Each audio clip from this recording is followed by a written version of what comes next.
Kolowski, Vice President.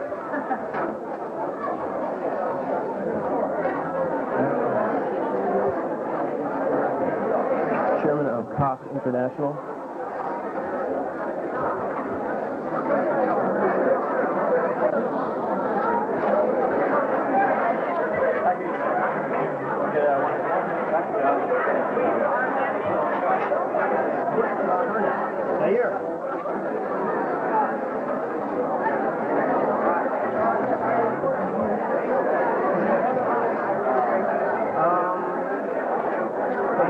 I can manage it. I'm not sure if I can. Okay, I'll let you in. Right.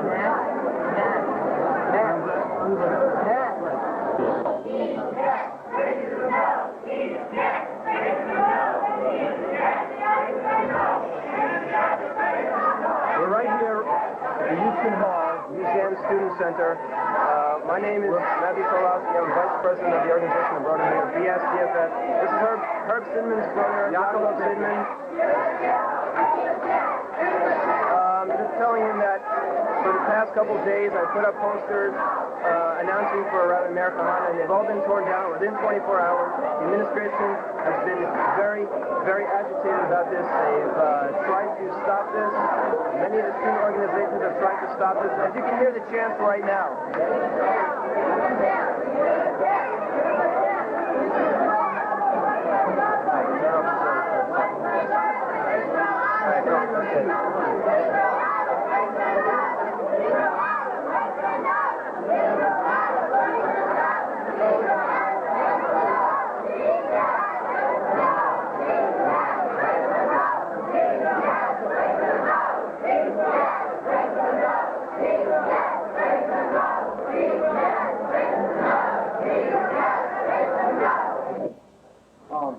I came up last spring as a prospective freshman, and I encountered the debate of Rabbi Meir Kahane coming to speak at this school. I was very disappointed that the school, which prided itself on free flow of thought and speech, imposed such measures as to bar the rabbi from speaking here. 2 weeks ago, I helped form a club called Brandeis Students Dedicated to Free Speech, which I hope would help provide new avenues of which students here can help express their views. I've run into quite an amount of difficulty in trying to get Mr. Kahane here.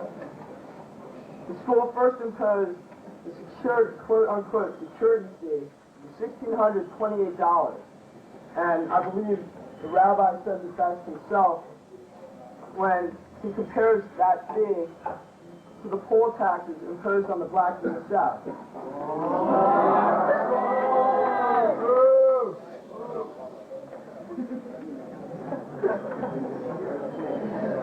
It was obviously a blatant attempt by the administration to bar him from speaking here.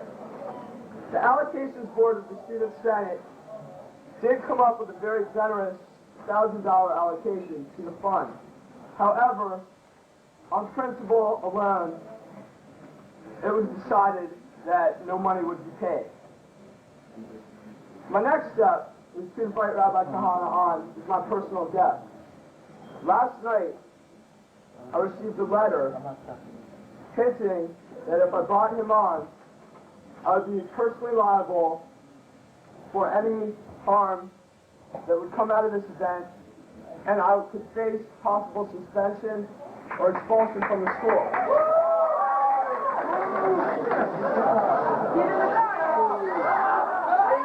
Undaunted, however.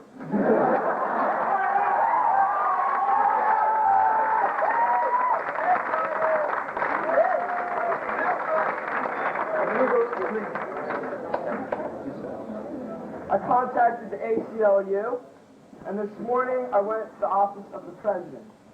I was told there that it indeed was my clear right to bring on Rabbi Kahane as my personal guest. With no further ado, I present the founder of the Jews Defense League, the former Knesset member, the chairman of the POC organization. It's my pleasure to introduce Rabbi Meir Kahane.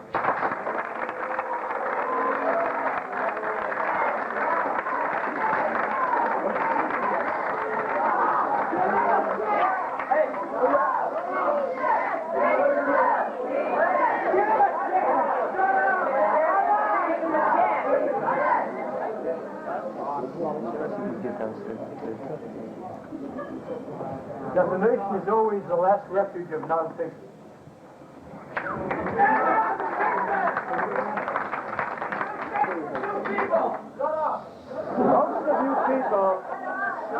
Most of you people have come to hear me speak and to decide for yourself. Let him speak because he is winning friends for me.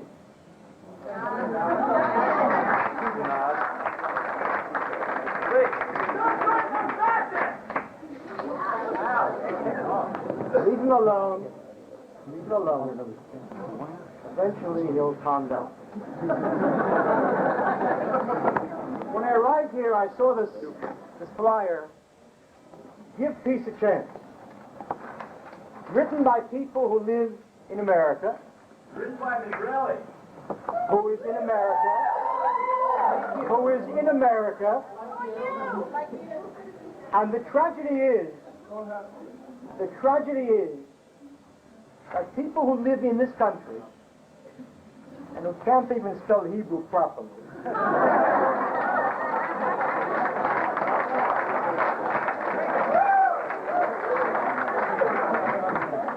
talk about giving peace a chance as if I don't want peace. I want peace more than any person in this room because I don't live here. Because I live in Israel and my 2 sons are now in the army. I don't want peace. What an outrage. You want an outrage. What an outrage. What an outrage that these leftists here who are not only carrying signs against Kahane, but against the policies of Israel and who therefore the policies. Bear in mind, this is not against Kahane. These are the genocidal policies of the state of Israel. How many people really think that Israel practices genocide?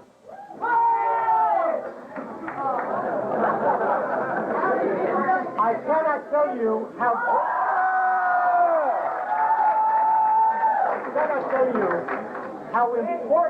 important it is that they have shown up. So that you will understand that it isn't only Kahane. They're opposed to the fact that the state of Israel. Bullshit! And my name is Kahane.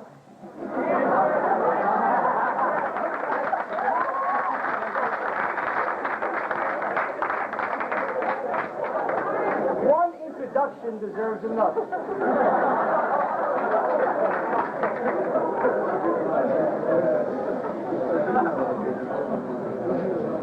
I've come here so that you will listen and decide for yourself. No one has a right to tell you who can speak and not speak. And no one has a right to shout down anyone. That's not what colleges are about. Can the Palestinians speak in Israel? So therefore,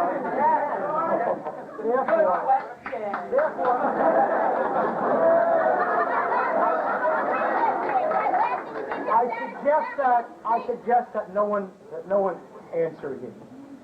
Leave him alone. I can certainly handle myself. The Intifada did not begin 3 years ago. The Intifada began 70 years ago in 1920. And in 1920, in Jerusalem, Arabs massacred Jews, and they massacred Jews in Jaffa.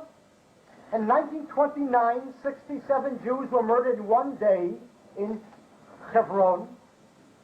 And I never understood what was bothering the Arabs in 1920 or 21 or 29. I never understood it. But now I understand it. The reason why the Arabs massacred Jews in 1920 and 1929 was because of the occupied lands of 1967. Of course, why didn't I realize that before? Now your answer to murder is payback to You hell? see, the Arabs massacred 67 Jews in 1929 because of the genocidal policies of an Israel which didn't even exist. Can you not understand the tragedy that is taking place here? In 1936, 37, 38, there were 3 years in which 510 Jewish men, women, and children were massacred before there was a state.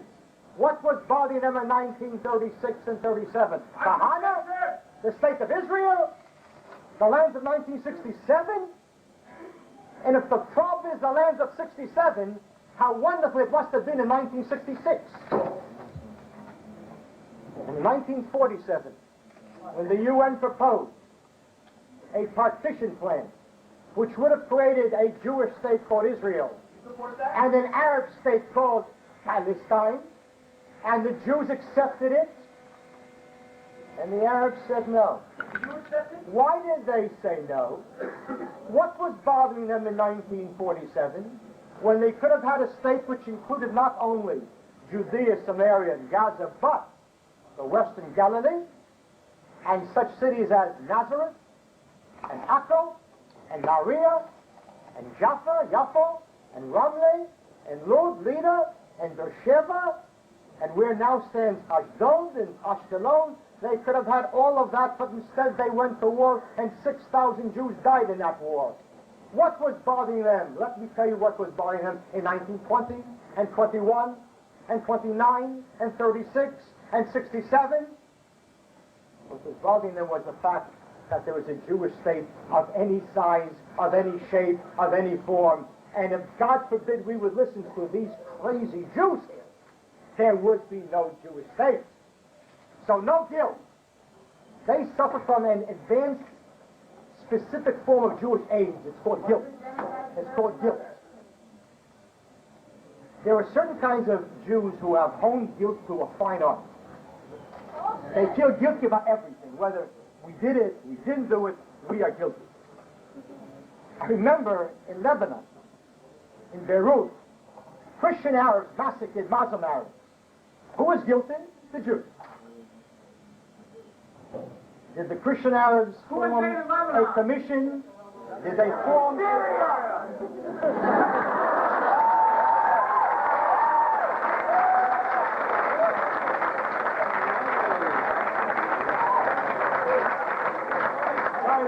Right out. Don't feel guilty. They had their opportunities over and over and over again for a state called Palestine. And they refused because they believed that they could have everything. So they speak of now of moderate Arabs. In a more sophisticated version, there are now moderate terrorists who presumably murder Jews moderately. What about the Jewish terrorists? So therefore, listen carefully.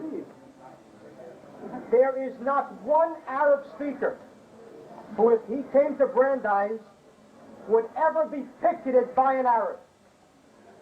And know that they are not riddled with guilt as these people are. Zionists against racism. Now listen carefully about Zionists. I see a sign, Zionists against racism.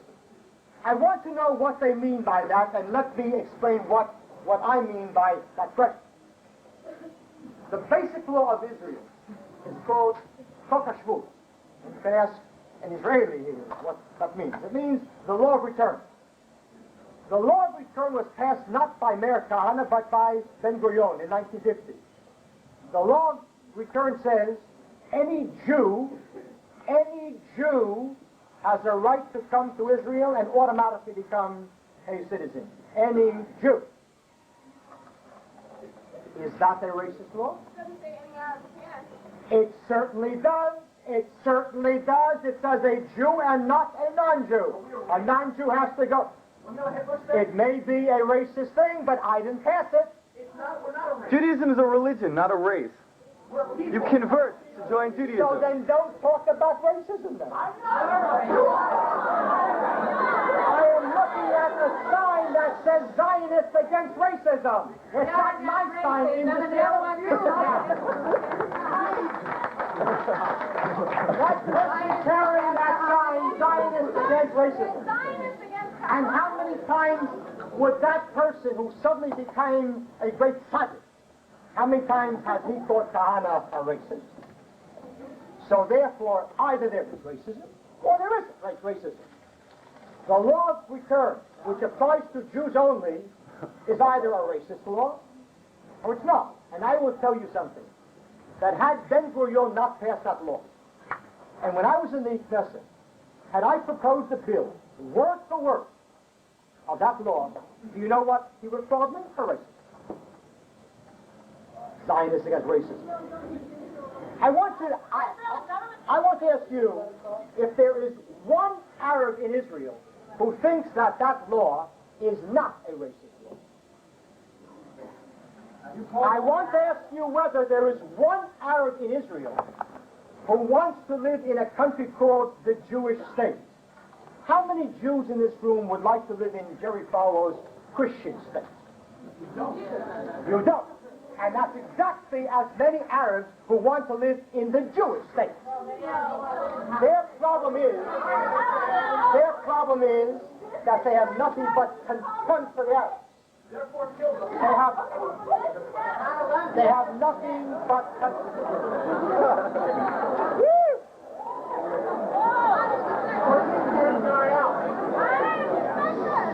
Their problem is that they have nothing but contempt for the Arabs.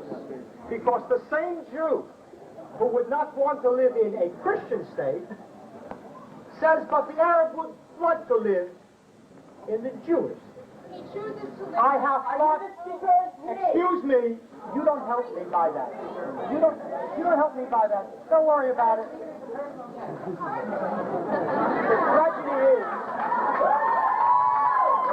The tragedy is that they're not willing to listen because they grow uncomfortable as they hear what I have to say. Consider how many Arabs in Israel enjoy singing their national anthem, Hatikva. Think for a moment. The Arab of Israel stands up, shoulders back, chest out, as he proudly sings the words of his national anthem, Hatikva, the words, Nefesh Yehudi Homiyah, which I'm sure you all know, which means the soul of a Jew yearns. It really speaks to him. It really moves him. And when he concludes with the words of the Zionist national anthem, his anthem, since he is a citizen, and he finishes with the words, Hatikva bat shnot alpayim, the hope of 2,000 years, tears trickle down his cheeks. As he thinks to himself, how my Zeta waited 2,000 years for Jews to come home. Hatikva means the hope. It was the Jewish hope for 2,000 years to come home. It was the Arab nightmare. It was the Arab nightmare. And so understand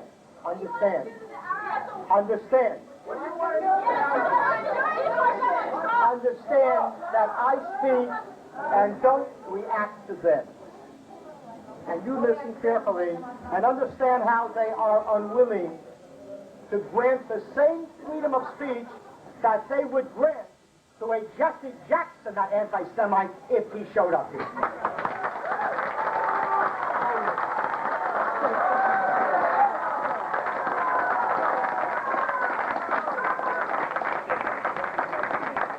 Nevertheless, we continue. Because you make me look Now, bad. it may be a painful thing for an American Jew to hear, but you have to think carefully about the contradiction that exists between democracy, between Western democracy, as you know it here, and the Jewish state as was founded by the Zionist founding fathers. And listen carefully why I say that. Why I say that. What is Zionism? Zionism is the movement for the creation of a Jewish state. What does a Jewish state mean? A Jewish state means that after 1,800 and more years of not having a state of our own, in which we enjoy such wonderful benefits as pogroms and crusades, Inquisition and Auschwitzes, we finally turned to the world and said, thank you, world, for everything, but no thanks. We want our state. And we want to be masters of our fate and captains of our ship. And that's why a Jewish state means that the Jew will control that state always. So therefore, that's what a Jewish state means, that the Jew will always run it. But what does Western democracy say? Listen, Western democracy says that if the Arabs will sit quietly and stop throwing rocks and stop attacking and stop using violence, that if the Arabs will sit quiet and have babies and quietly and peacefully and democratically become the majority, then as a majority they have the right to run the state. That's what democracy is, majority rule. So therefore, the question that arises, and which I put to Rabbi Axelrod, who I see is Rabbi Axelrod here?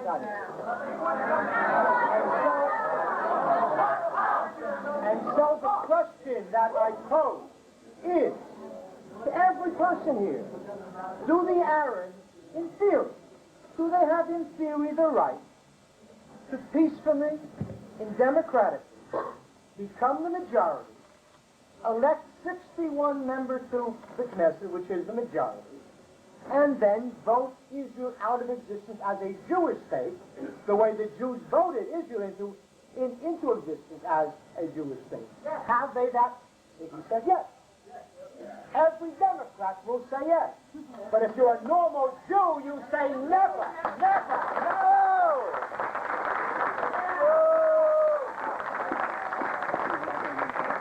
And how easy it is for him who lives here, who lives here, how easy it is for someone who lives here, how easy it is for someone who lives here to say they have the right to vote Israel out of existence. We who just 50 years ago went through an Auschwitz because we had no Jewish state. And this tragic figure here, has the chutzpah, the gall, to tell us that we have to bow to the dictates of Western democracy and lose our state, the only thing that prevents the world from giving us another Auschwitz. That will never be. That will never be. So, I continue. We have to understand that they are not ready to deal with this issue. And that's why they shout. Rather than listening and at the end asking a question, they shout. Because they cannot debate, so they shout. So let's continue. I've raised a very, very serious question of the contradiction between Western democracy and a Jewish state. It is a question that you have to deal with, and you can decide as this unfortunate person did. That, yes, that democracy has the right to put an end to the only Jewish state around, yes. Or you could be normal and say, we owe the world nothing, and they owe us everything. And therefore, never, ever... I'm always impressed by someone who talks about the Ten Commandments and forgets the other 603. I'm always impressed by someone. I'm always impressed by someone.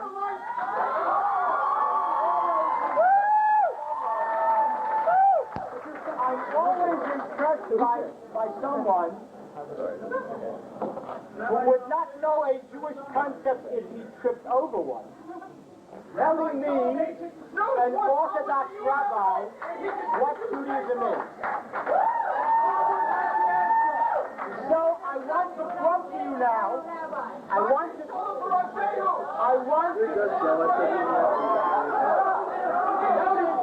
Notice the lack of ability of this poor person to stand and listen. He has to interrupt. I listen to you long enough?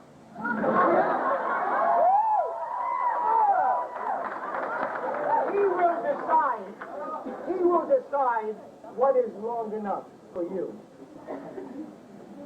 Whether you agree with me or not, that's something. Shouldn't you be outraged that this person here takes it upon himself to decide how long I can speak, not speak, yes speak? Who is he to tell you? Who is he to... I was invited on the campus by a student. This person here would not be attacking Jesse Jackson this way. And I'll go... How do you know?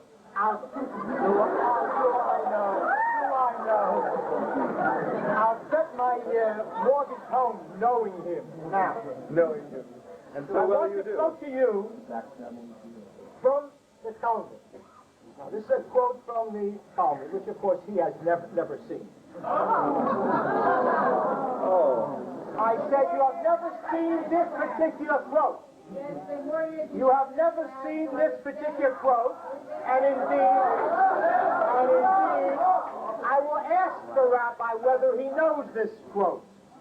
From the Tanhuma in Shofim, I am now speaking to the rabbi.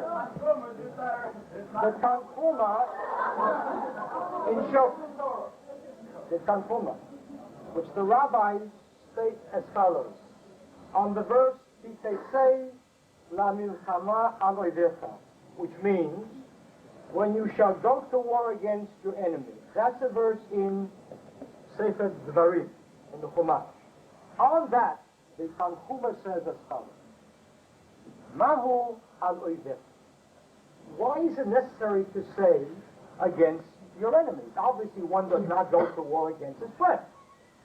So why did the Torah add, when you shall go to war against your enemies? Amar HaKadosh Baruch Hu, the Almighty said, Bo alehem toivim, go against them as enemies. Kishem sheinam merachamim alechem, just as they will not have pity on you, kach atem no tirachamu alehem, don't have pity on them. Meir Kahane did not write. I'm speaking now. When you're invited by a student, you can speak.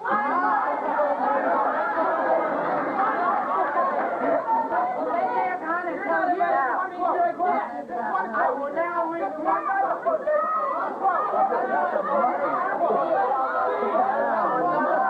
You will wait. When I have finished, you can then speak. I'm not finished.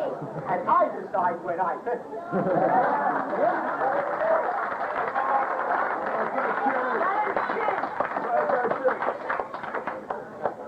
Another quotation from Eile Darim Zuta, the Midrash, on the same verse. When you go to war against your enemy. Mashal, it is similar to a ro'eh shaya ro'eh sono bayar. It is similar to a shepherd who shepherded his flock in the forest. Matzat gur echad shel zeh. He found a baby wolf. Most baby wolves are cute when they're babies. The chamalala. And he had pity on us. After all, what Jew doesn't have pity even on wolves? The hayam me'nito min ha'izi. And he nursed it. He took one of the goats, and he nursed this baby wolf back to him. Babam lachto. his employer dead. Amarlo, and he said to the shepherd, Harabato, kill him. Shelo yiyet hakalat latzon, because otherwise he will be an impediment, a tragedy for the sheep. Kill him now. He's a dangerous wolf. That's what. The no Shomayla. He didn't listen to him. He saved him because, as I said, there were some Jews that have pity on wolves or the PLO. Now, Kevan Shegadal, when the wolf grew up, when it became a wolf, Zakeves, Zahazo, he used to see a lamb and he killed it. Gidi, a goat, Ochlo, he killed it. Amalo, so his employer said to him, Lo amalti lecha lo tachos, didn't I tell you not to pity on it? And on this the rabbis say that there were two kinds of mercy. There was Rahmanut, which means obviously we Jews are known as Rahmanim b'nei Rahman. And then there is a second kind of mercy the rabbis say, and they call it Rahmanut shel Tipshim, the mercy of fools. Mercy upon who? The PLO? If they could, they would bring upon us the long night of Ibah al-Yahud, slaughter of the Jew. It's not an accident that so much of my support. It's not an accident that so much of my support in Israel comes from Sephardic Jews. What about chapter 5? It's not an accident. He was a hero. It's not an accident that so much of my support comes from Sephardic Jews. You know why? Because Sephardic Jews live with them. The Sephardic Jews live with them. They live in Arab countries. And they fled Arab countries. They fled Arab countries. They know what Arabs are. They live with them. This poor-demented creature, you think, will sit down with Arafat over coffee and cake and work him down.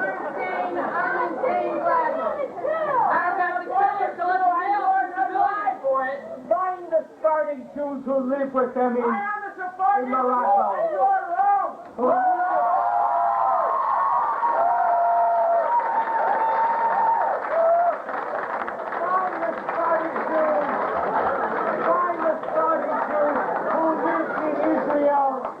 Not for nothing did they overwhelmingly vote for Menachem Begin. And so much of my stocking comes from Sephardic Jews. They know what it was to live there. And that's why 800,000 of them fled. It was so wonderful there. Why did they flee? That's the tragedy. People here who sit down with them, coffee with them, and cake with them, and work things out. The Middle East is not the Middle West. The Middle East is not Waltham. The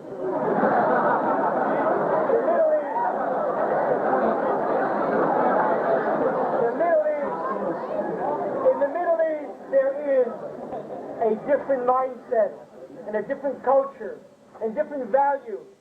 And when I hear people tell me about coexistence between Jews and Arabs, that's wonderful. Meanwhile, I'm waiting for a coexistence between Arabs and Arabs in Lebanon. It's such a pleasure watching them live together.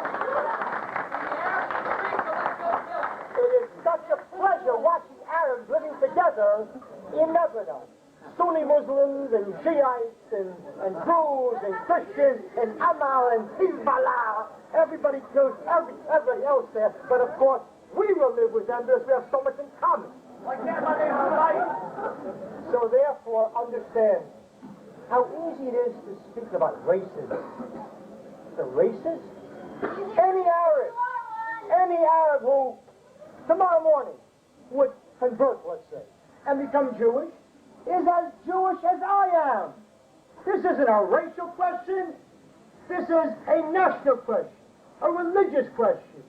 Do the Jews have a right to their own particular specific Jewish state? And the Arabs say no. And this is the tragedy.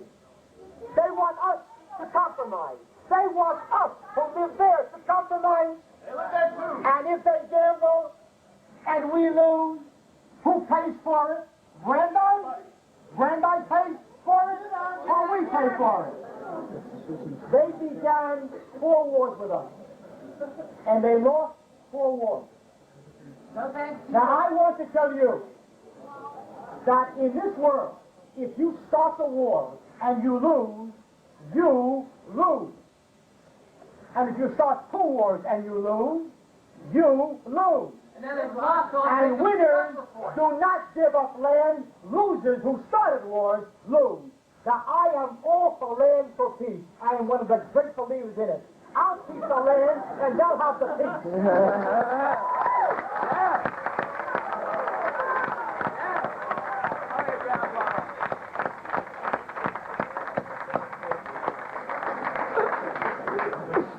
Anytime that the Arabs or the Palestinians want a state of their own inside Jordan, I'll help them. And they can call it Palestine, or they can call it Brandeis, whatever they want to call it. See that? I want to know whether this person will tell me, but Jaffa really is Jewish.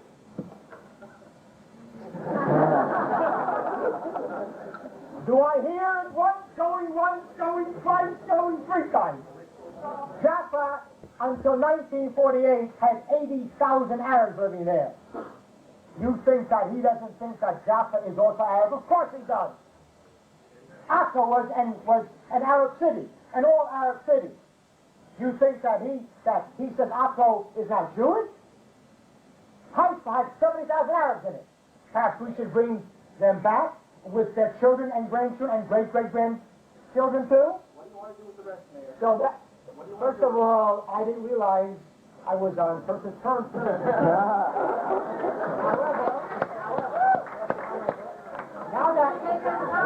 The rabbis tell us that he then asked God, perhaps I did wrong, and God said, not at all. The land will be yours. It's in the Talmud. The land will be yours, and have no fear.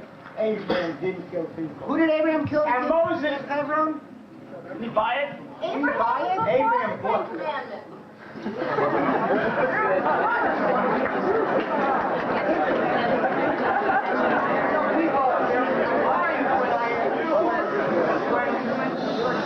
I want to salute. What? Ignorance is one thing. Arrogance is a second. But the arrogance of ignorance is incredible.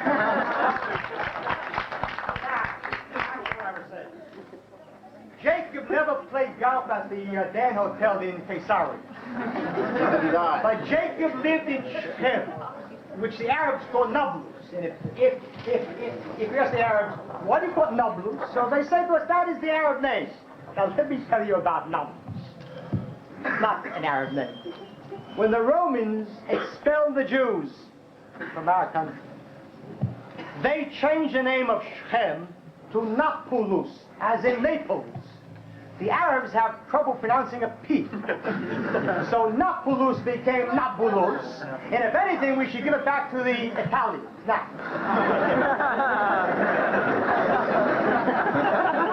there is no Nablus, there is Shechem. There is no Al-Khalil, there is Hebron.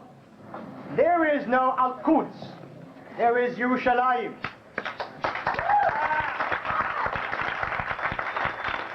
And there is only one reason why we should not give up land. It's not because it's needed for strategy. No, those are all valid reasons. But the reason is, it belongs to us. It belongs to us.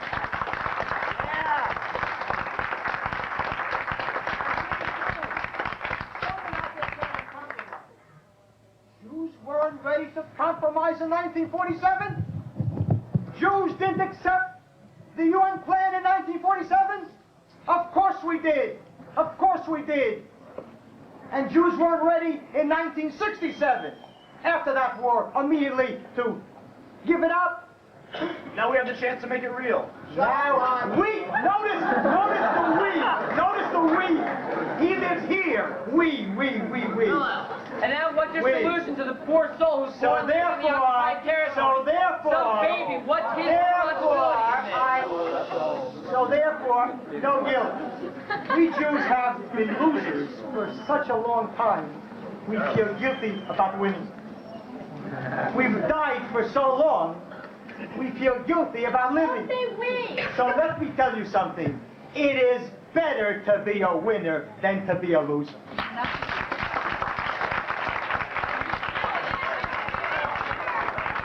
And it is better to live than to die.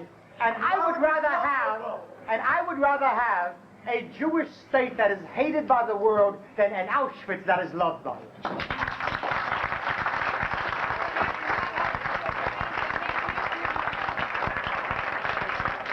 They love us after every Holocaust. They love us. They give us requiem masses. And Jimmy Carter builds us a Holocaust commission. You can shove it. I don't want Holocaust commissions. And I'm sick of Kaddish, and I'm sick of Yortzeit, and I'm sick of being the one that gets killed. I'm sick of it. So let's kill other people? Is that... And let's kill all the Arabs! indeed, Everyone indeed, who killed you wants to when be the killed. Arabs began the war, our rabbis tell us, if one comes to slay you, slay him first. That's in the Talmud.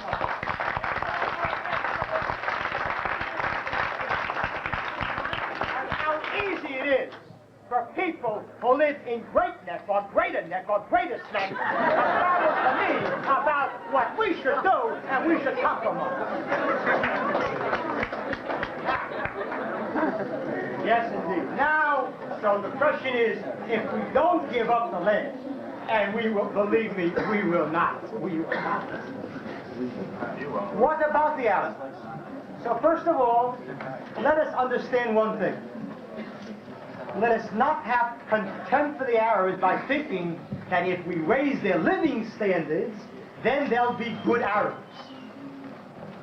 And if we give them electricity and indoor toilets, then they'll sit quietly. You do not buy an Arab's national pride by raising his living standards. Give them human rights. They sincerely believe that the whole country belongs to them. They really believe that. Just like you. And they really... That's exactly right. I understand Arabs, they understand me, and neither of us understand you.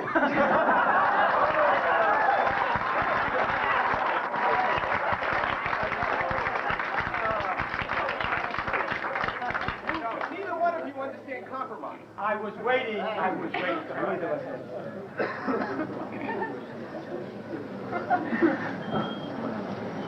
The Arabs truly, sincerely believe that Zionism is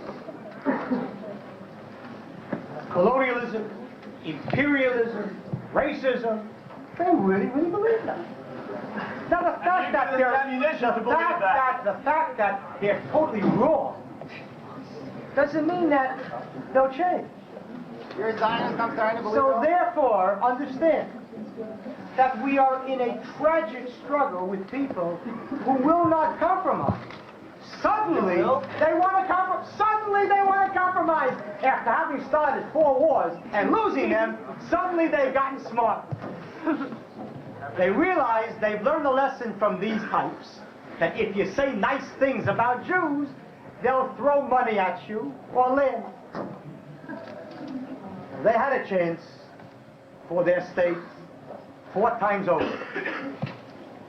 We lost 14,000 soldiers in the 4 wars that they began. They have it. A chance. You want to compromise? If they want a compromise now, I am ready to compromise.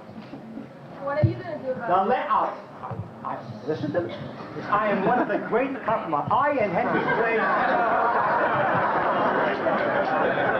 I am prepared, despite the fact that the land that is now called Jordan is really the eastern part of Eretz Yisrael. I am prepared to allow the Palestinians to to create a state called Palestine How inside Jordan. magnanimous of you.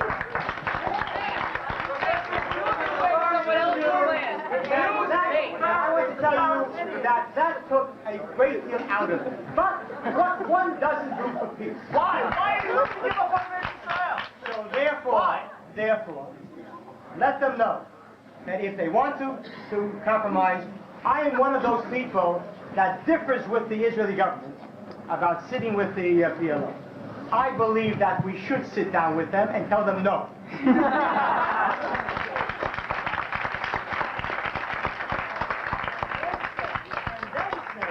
However, if you really would like a state inside Jordan, we can arrange that.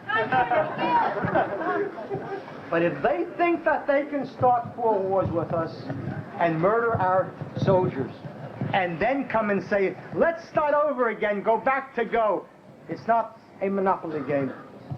It's a deadly, deadly serious game in which they have dreamed and still dream of wiping out Israel. Now they want the lands of 67. The next day, if they should ever have it, it'll be the lands of 1947, and then we go back to 007. What do we do with the Arabs? First of all, we respect them and know that they won't compromise. Secondly, we understand that there is no difference between an Arab who lives inside the state of Israel and the ones who live on the other side of what they call the... So they know Brandeis. They both consider themselves Palestinians. Find me one young Arab student from in Israel who doesn't call himself a Palestinian. Of course they do. Therefore, the threat comes from a 5th column inside our country. The Galilee today, not Judea, not Samaria, the Galilee, northern Israel, today has a majority of Arabs. When you drive down the Akko Tzfat road, except for Carmier, you won't find a single large Jewish settlement. You are in Palestine. Shfa'am, Sachlin, and all the rest.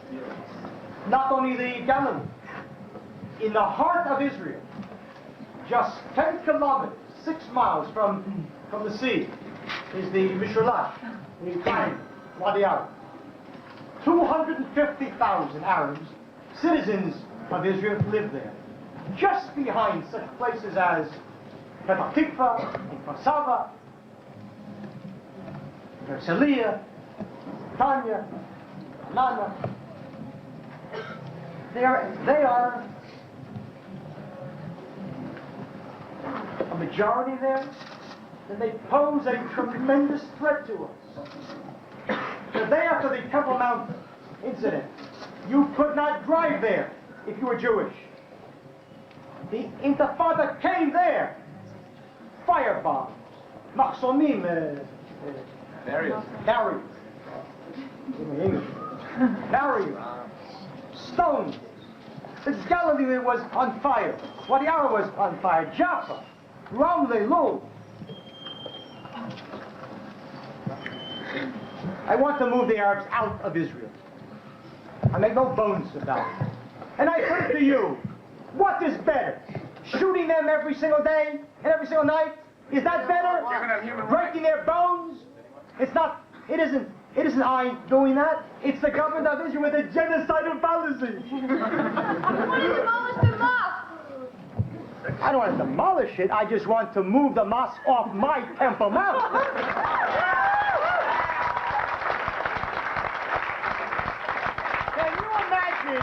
Can you imagine if I went to Mecca?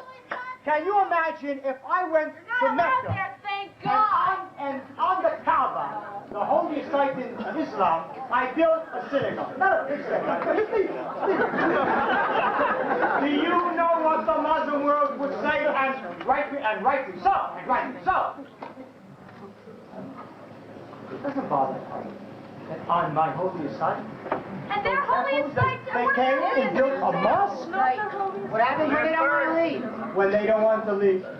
In 1945, No, in 19... I answer questions in my way.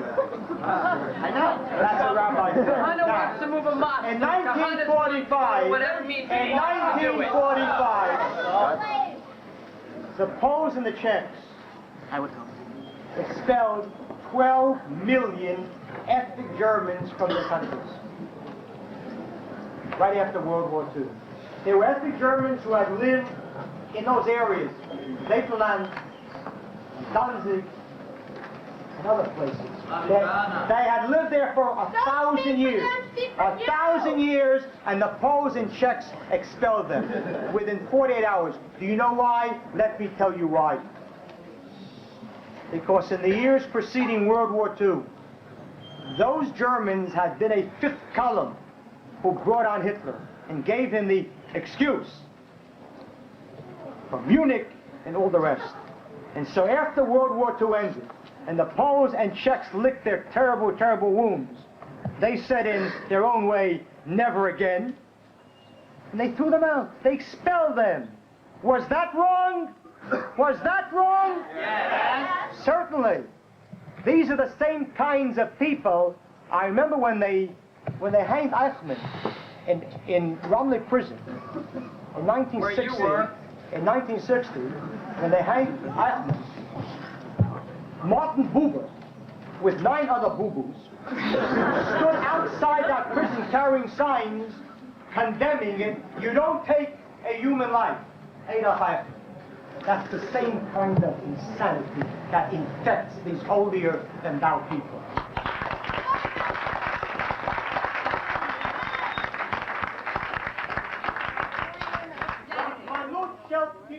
The rabbis called it. God The forbid we mercy treat human of life with fools. respect.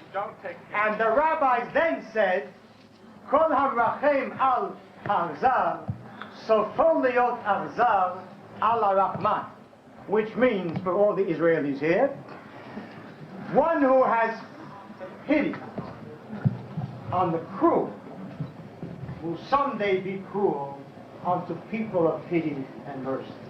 He who saves Don't one be life so saves good. the whole world. In World War II, in World War II, Allied bombers went over every night in World War II, Allied bombers sent 1,000 bombers every night over German cities. They bombed those cities, blasted those cities. Who do you think that the Allied bombers were killing in Berlin, in Hamburg, in Bremen, in Munich? Generals? SS troops? They were killing men, women, and children. Do you want to kill the women? And I want to tell you that had this sad, sad person lived during World War II, he would have protested that too. But if that brought the war one day closer by breaking that German spirit and saved 12,000 Jews, because that was how many died every day in Auschwitz, if that would have saved 12,000 Jews, God bless those Allied bombers.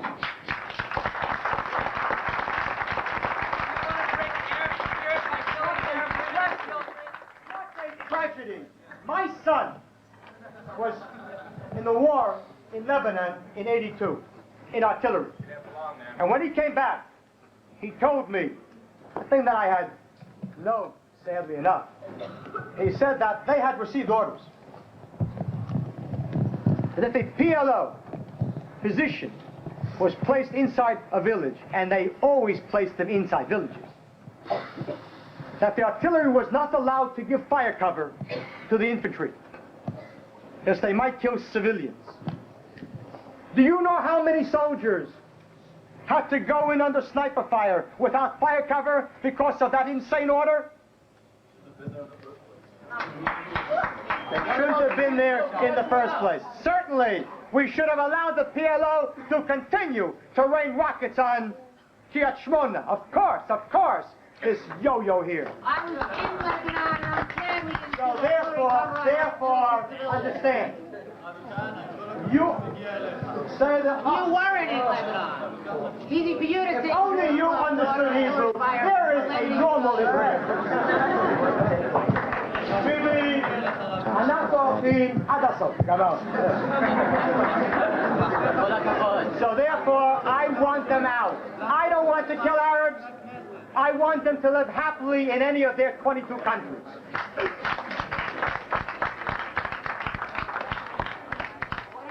I don't want to kill Arabs, and I don't want them to kill Jews. I want them out. And what happens if they come back? How are you going to keep them out? What happens if they come back? Tell me, people. There are 105 million Arabs surrounding Israel now. How many come back every day? Abubi, leave the driving to me. What will you do when they don't want to leave? Answer a question. They will go whether they want to leave or What will you not. do? It is unbelievable. What will you do? It is I'll put them on egged buses. What do you mean? What happens?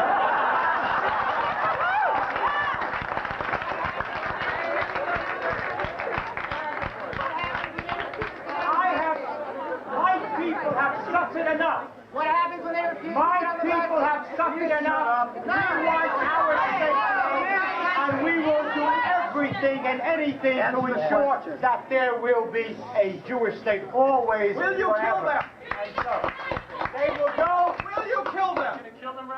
God forbid. And they won't leave. Will you kill them? Answer the question. I just finished saying God forbid. And they won't leave. Yes or no? God forbid. No, of course not. We won't kill them. If they want to stay. On the day, of course not either. On the day that they hear on the radio that Meir Kahane is prime minister, they'll be across the Jordan River.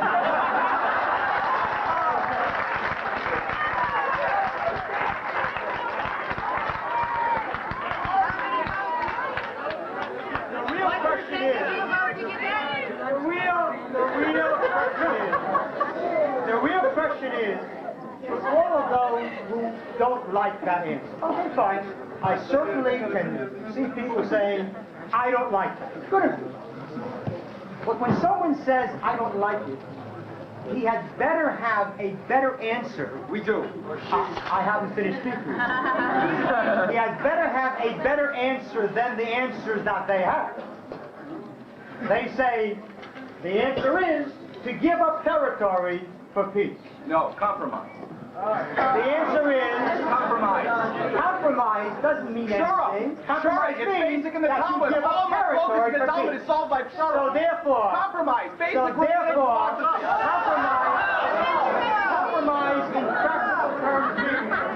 compromise in practical terms means giving up land. Giving up land. That will not bring peace. It never brought peace. Murdering people for When Neville Chamberlain came and he compromised in Munich, that didn't bring us peace. Hitler wasn't compromising either. And the tragedy was, that's exactly right, because Hitler wanted to swallow up land which didn't belong to him, and the land of Israel belongs to us.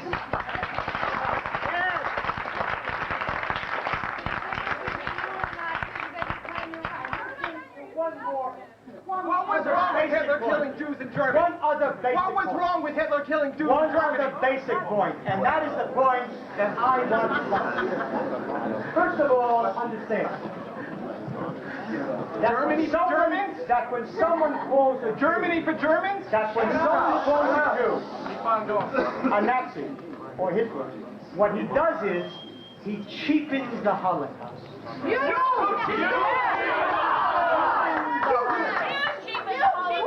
Because the difference between what happened in Germany and what is happening in Israel is the following difference.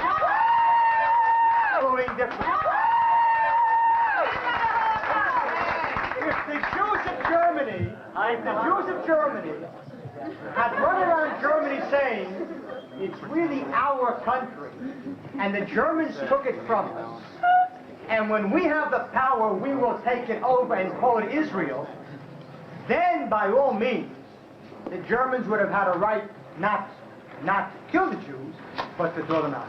But the Jews of Germany wanted nothing more than to be the best Germans that ever lived. The Arabs of Israel don't want to be Jews. or Israelis. You managed to. They have dreamed for 70 years of taking our country from us. That is a comparison. What an outrage. Not only are these people that have no intellect, but above all, they're dishonest. What a tremendous difference between the Jews of Germany, who wanted nothing more than to be Germans, and the Arabs of Israel, who dream of Palestine and Israel. Or just What a right. difference. So do you want to throw the Christians too? So therefore, let me finish before taking questions. And I'll be happy to take questions because I am better than you are. I am not.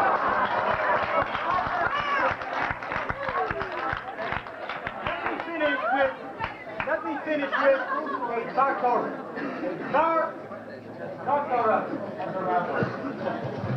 Rabbi Kahane tells us that God wanted to give the Torah to the Jewish people. All the mountains, the highest mountains, came rushing, and each one said, I want the honor, give it on my feet. And God said, no. I have a small mountain, and it's called Sinai. I want to give it on a small mountain to teach the Jews a lesson that they have to be humble. And that's what, nice lesson, humble. It goes over well in Brandeis. That's what the Talmud says. The Ger Rebbe, the Rebbe of Gur, was a great scholar and also smart. And so, the Ger Rebbe asked an obvious question, which I think some of the brighter ones here have already asked. And he said, there's something wrong here. If God wanted to teach the Jew to be humble, why didn't he give the Torah in a valley? Great. Think! You don't get more humble than a valley. That's about the lowest you can get. You're the lowest. And so, not even for a Dvar Torah have they respect. Not even that. Well, when you have And so therefore, Shut up! he asked the question, a good question, why not give it in a valley? And he gave a better answer. And he said because God wanted to teach the Jews two lessons. One, be humble. Two, don't be too humble. Jews are not valleys. Nobody steps on us. We are mountains. We're not arrogant mountains, but we are mountains. So faith in God and a powerful Jewish arm, and we will bring the Messiah speedily happy in our days. Yeah, but both next to me. I'll be happy to take a question. Rabbi, no, Rabbi. Now you can ask legally. I'm still here primarily. Are you here legally? You want to ask a question? Mayor, listen. Mayor, all right, Mayor. Okay, Mayor. Why not? Ask. When we yell slogans at each other, I can't say completely what I have to say, and you can't say No. what you have to say. You can ask any question. I will not interrupt you. Why are you a fascist? I'm not like you. Ask the question. Go. You're absolutely right. I know. Germany is not like the Palestinian situation. We're in a very tough spot. But you are making us into murderers by not looking at the Torah and the Torah's teachings about compromise and an effort to make peace in difficult situations.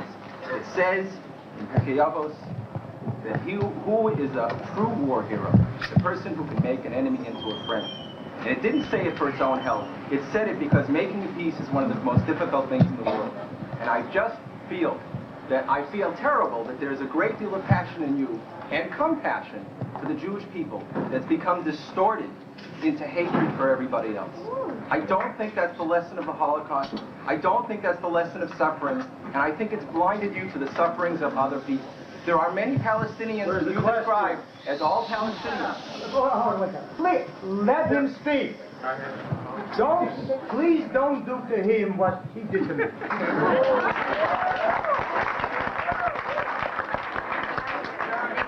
Many Palestinians that you spoke about as all Palestinians. And I say that the work of peace is to find a coalition and build it. And you are closing the door on that. And as far as letting people speak, the reason why I decided, a very difficult decision for somebody who believes that democracy is a spiritual democratic value, The reason I don't want to let you speak is because the one person who shouldn't speak in democratic society is somebody who wants to end democracy.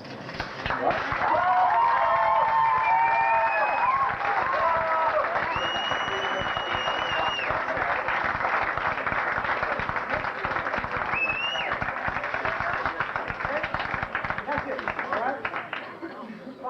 Fair enough. Now, let me ask you. I don't know why you say that I want to end democracy. What I said was that there was a contradiction between Western democracy and a Jewish state. I am for democracy for every Jew in Israel, including Yossi Sarit. And believe me, that hurts. You're right, it is not Russian democracy, but it is Zionism.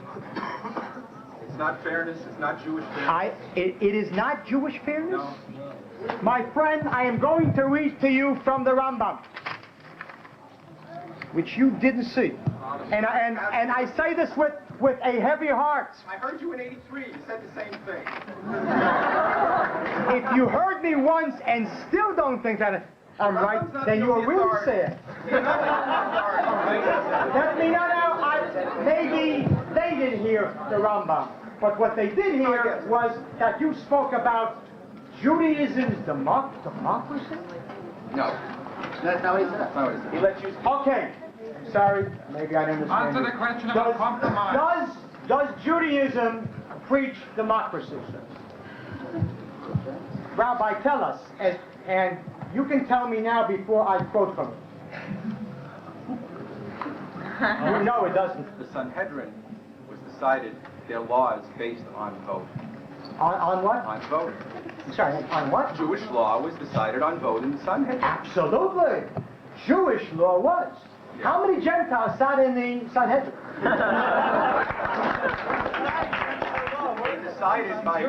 They decided by majority law. Absolutely. Yes. I finished talking to you and I said, yes, Jewish democracy. Absolutely. They decided that compassion was a central tenet of Judaism. Sir, if you want to beat around the bush, then I'll have to read it. I'm going to read you from the Rambam. Maimonides, who we all know was a progressive thinker. He was a doctor. Who worked for an Arab. Yes, indeed. And he fled Spain. And became a doctor to the Sultan. Yes, yes. He saved the Sultan's life. Absolutely. There is no That was an question Arab, about a dirty Arab. Shouldn't he have let him die? it. Shalom. There is no such thing as a dirty Arab. That is a racist thing to say. What do you say in your writing? Every other sentence. Why do you say it in your Not every Arab, I said every Why did you put up a Palestinian poster? would like to see Israel become Palestine. Clean yourself up. I'm going to quote from the Rambam now. I'm going to quote from the Rambam. It takes it from the Talmud. The Talmud in Masechet, the Mamotem, Kiddushin. Talks about the right of a non-Jew to live in the land of Israel. And I'll give you the source. You can take out a pen and write it down. I know the source. You know the source? Yes, I know the source. Read it. What's the source? The Rambam says, What is the source? Hilchos Malachim in the Rambam. Where in Hilchot Malachim? I want to give you the... Are you playing games? No, he is playing games. Hilchot Malachim, because when they take courses, they're not given a source, Socrates. They're told in what chapter. Chapter 12, Laws of Kings. So you're wrong. Thanks, Alan. A good guess. Chapter 6. Perek Vav, Halacha Chapter Aleph. 6? Chapter I guess 6, I'm right. You Halacha should kill all the Aleph. Palestinians. And I'm going to read it to you now, so that you will see, and you may not like it. But if you don't like it, know that it's not Kahane. It's Judaism. C, as it's called, has been making headlines. Im Ishlimu, if they are willing to make peace. The Kibru Sheva Mitzvot, Bnei Noach, and accepted the 7 laws of Noah, Aleheim lemas v'avdut. They then must accept servitude. The Havdut sheyikablu. What is this servitude that they should have? Sheyu nivzim u'shvelim lemata. Would you like to translate that? Or shall I? They shall be degraded and low. The lo yarimu rosh klal b'Yisrael. They shall not raise their head in Israel. Ela yukpushim tachat yadah. But they shall be conquered by them. V'lo yitmanu al Yisrael l'shum davar shebaolam. And they should never be appointed over a Jew in anything ever. Now you may not like this. And this indeed is not Western democracy. This is Judaism. No, it's not. So don't battle to me about Judaism I'm and talking democracy. to you. Wait, how many commentaries on the Rambam? If we're talking about Rambam, we're talking Torah. If you find me one commentary on the Rambam or any other commentator that differs with this, I will pay your salary if you work for the next 10 years. How many commentaries on the Rambam? How many commentaries on the Rambam? Rabbi Kahane. I quote upon him. Yes. Yes, sir. I've read your books, and recently is the summer, and I've been listening to you talk, and there's just one thing I'm not sure. Okay. Once we start killing the Arabs, do we stop on Shabbos?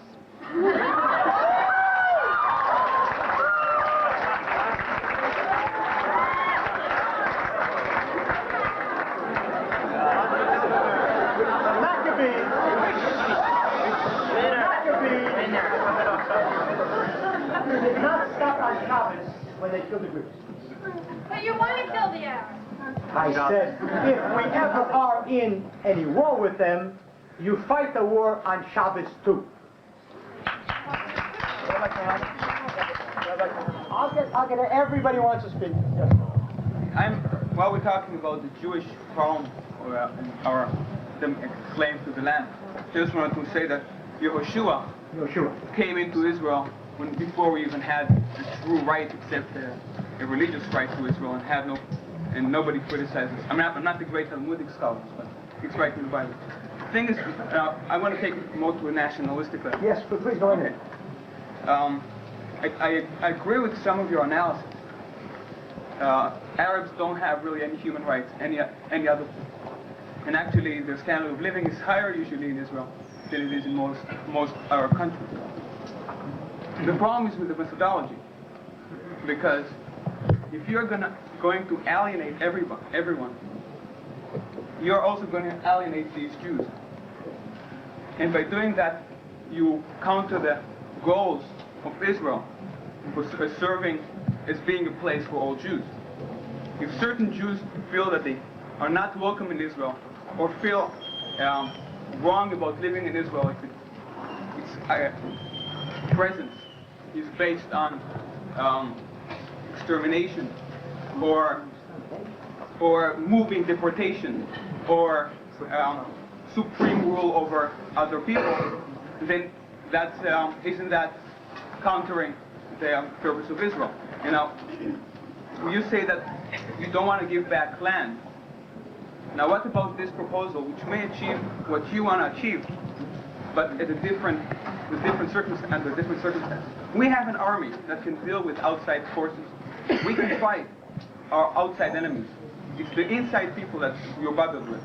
And I am too, because in 50 years, that's the true danger.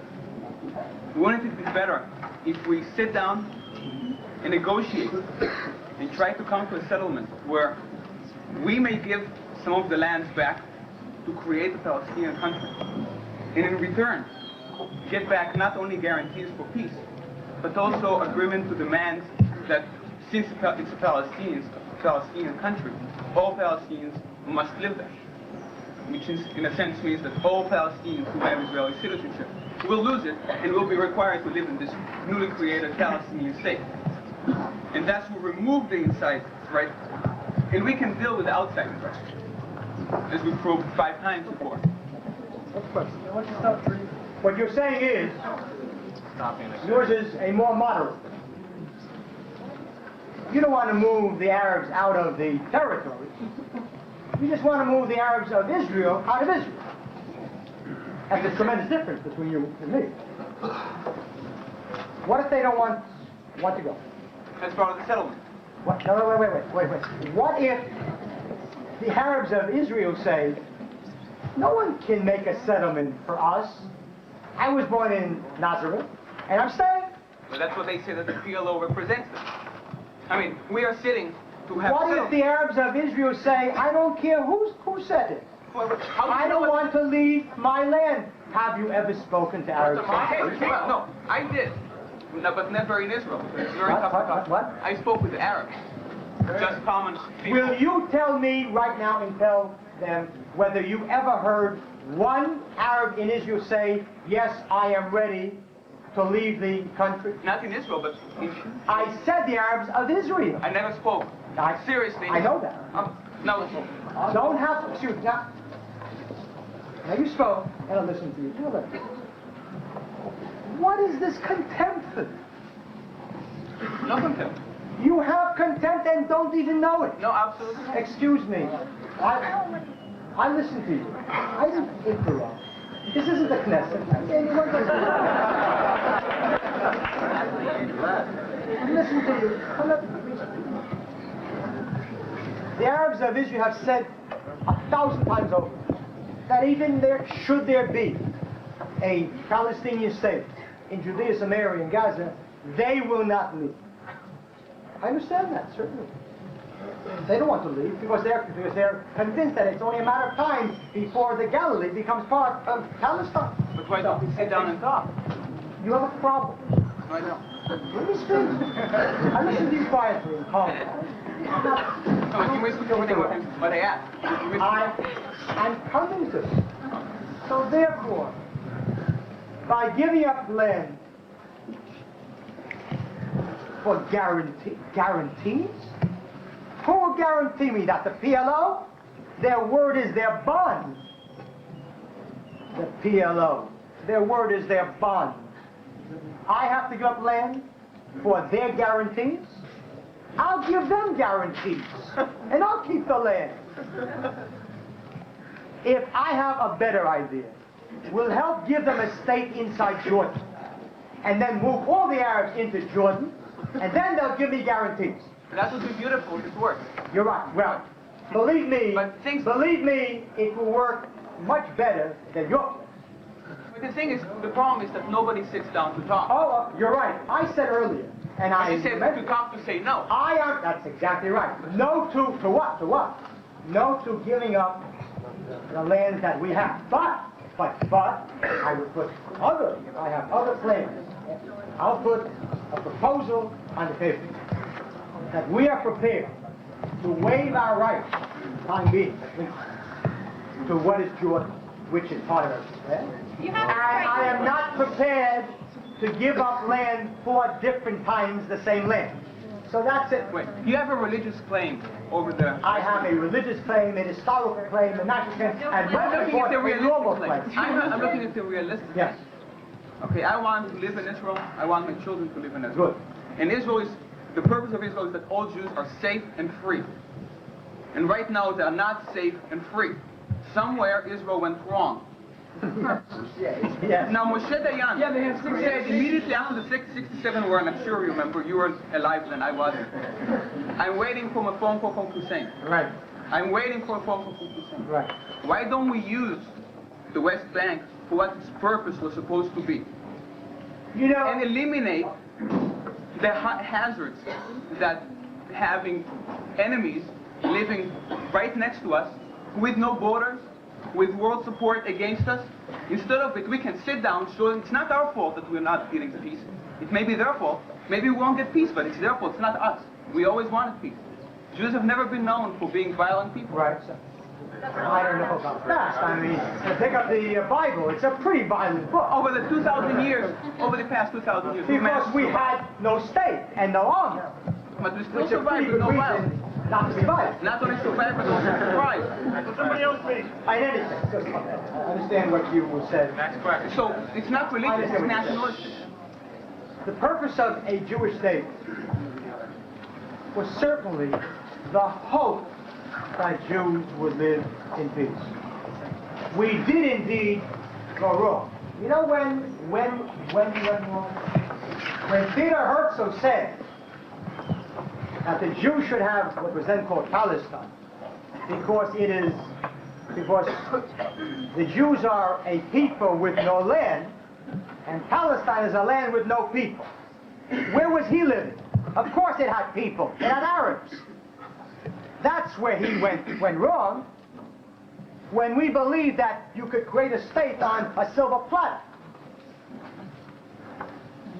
The problem with Zionism is that it thought that there was no Arab people there. But there was, and there is. And they believe that Jaffa is as much Arab as is Hebron. Of course they do. Speak to them once and listen to them. I sat in the Knesset listening to every Arab Knesset speaker. They all said that. They all said that. There are dialogue groups all over Israel. I am ready and there to are be Palestinians all over Israel who are prepared for compromise. I spoke to them. Don't tell me what all Palestinians say. Absolutely. I've spent the last 7 years of my life talking to Palestinians. Absolutely, and sir. there are Palestinians who want to make peace.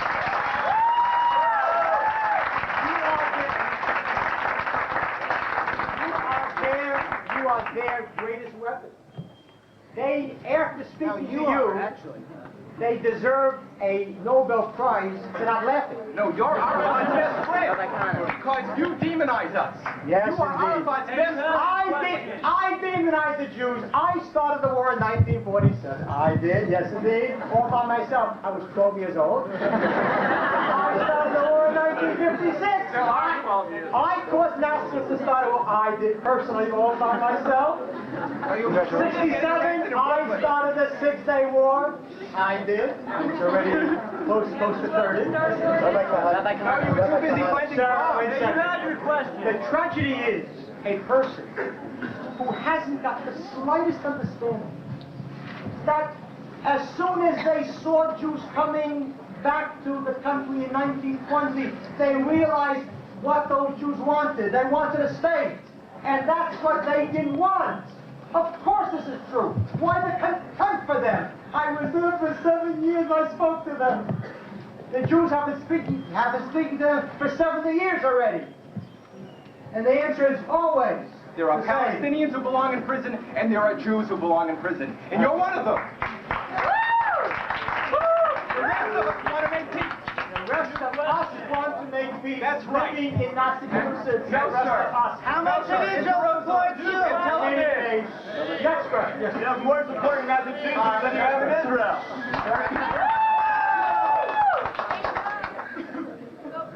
Very simply, I just want to know, if the Arabs won't leave when you pick them up, put them on the Egged buses, will you kill the Arabs?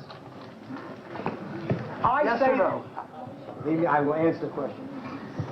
I will do everything necessary to move them out. If I have to use violence, I will use violence against them, yes.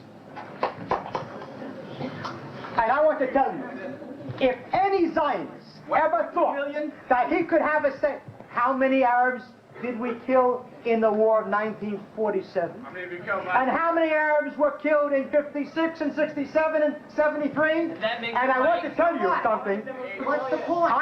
The point is that Haba lehogecha But these people are coming to kill you. Yes, You're sitting there you're and right. killing them. Thank God he can't do it now because as of now, it's taking another however, I want to tell you something. That's your You quoted from you quoted from the Ethics of the Fathers, right? I will too. Ezehu chacham hawet hanolad. Who is wise? He who sees the future. I see the future.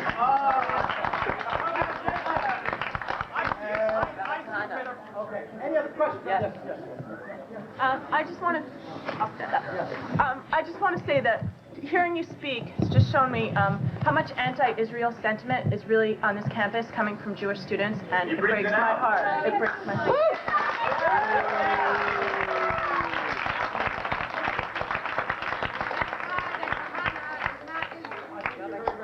Rabbi Kahane. I cannot tell you on how many campuses I've seen Jewish students demonstrate with Arabs carrying signs, long live PLO. I understand the Arabs. When I see Arabs marching for the PLO, I understand that. Because that is their national freedom movement. But for Jews, the Jews to march with them, I'm not marching would there for ever PLO, I'm marching for peace. Not talking to you. Would there ever be a single Arab on any planet who would demonstrate against Arafat? Never. Never. Never. Never. Wrong. And so, you're right. The tragedy is not the Arab. The tragedy is a kind of a self-hate that is a product of 2,000 years of galut, of exile, and it is much easier. And it is much easier to take the Jew out of the exile than to take the exile out of the Jew. Next question. Rabbi Kahane. Sheila. I heard Hebrew. That's it. Sheila. Question, yes. אם דעותיך כל כך נכונות וכל כך נחוצות, אז למה לפי דעתך? רק לפי דעתך תסביר לנו למה העיפו אותך מהכנסת? למה מה? העיפו אותך מהכנסת? למה העיפו אותך The question is, if my views are so right and so and so we're smart and so on and so forth.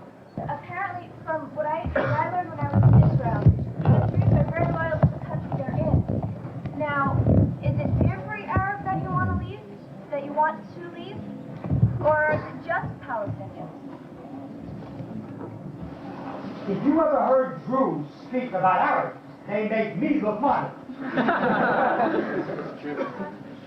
The Druze is not an accident that they hate the Arabs so. Because what happened to them in Jebel Druze, something which you would not want to encourage. I'm not speaking about the Druze. Indeed, I go further and I say that any Arab who is ready to live in the Jewish state and accept the Jewish state with his personal rights, but no political rights, can remain in the country. However, if you think that there are 10 young Arabs who would ever accept that, then you have a contempt for them too. Why shouldn't they be allowed to So vote? the answer is, they will never accept it. They won't accept it. They want the national rights. Why can't they vote? So therefore, because on the day that I can vote when I live in Syria, they can vote when I live in Okay, hold on. There's a comment I'd like to ask. Yes. I'm a philosophy major here at Brandeis, and I have a question concerning your view of human nature and what the consequences that view would have on the continuing situation. You use an example of a fox, I think, and you said how a baby fox should perhaps be killed because he will certainly grow to be something that's dangerous. What I don't necessarily understand is having that view of nature, of human nature, where people are trapped into their behavior. Give them what they want. Enjoy it. You're not satisfied. You do not understand the Arabs. Why should they give up Jaffa? They truly believe that it belongs to them. But the Jordanians don't want that. If the white government tomorrow in South Africa says, all right, we're going to partition the country, and we white, because let's not compromise and no more blood. See? And we'll take a tenth of the country, right? A tenth of it. You get 90% of the country. What would Mandela say? You know what he would say, and I know what he would say, and we all know what he would say, because... They know. That's exactly right. He would... And fathers sending them to war for a motive or for a movement which is yours, certainly, but not necessarily owned by the rest of Israel. Where is your justification for causing a war, death, religiously and both on a personal level? Where does it come from? Justification of starting this killing over again. It comes from the fact that for 70 years they tried to kill us. That's where it stems from.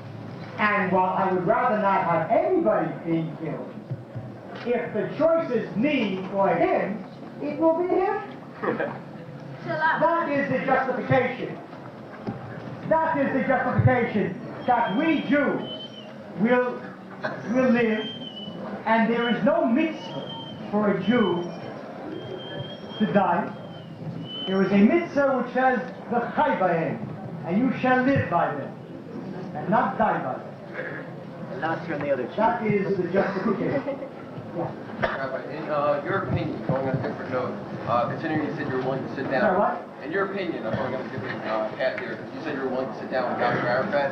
Do you believe Yasser Arafat really represents, really has total control over the PLO, or that there are these other factions that he focused on, for example, the PLF raid on the... Absolutely right. The Arabs are so split that nobody can speak for anybody else. But in theory, the PLO as an entity, which of course is not, but in theory, the PLO as an entity does represent Palestinians. But could he ever sign anything and bind the Kabbalah? Of course not. The Wakfu? Of course not. Of course not. Yesterday's ally is tomorrow's enemy. I remember King Hussein of Jordan in Black September 1970, when they massacred 12,000 Palestinians.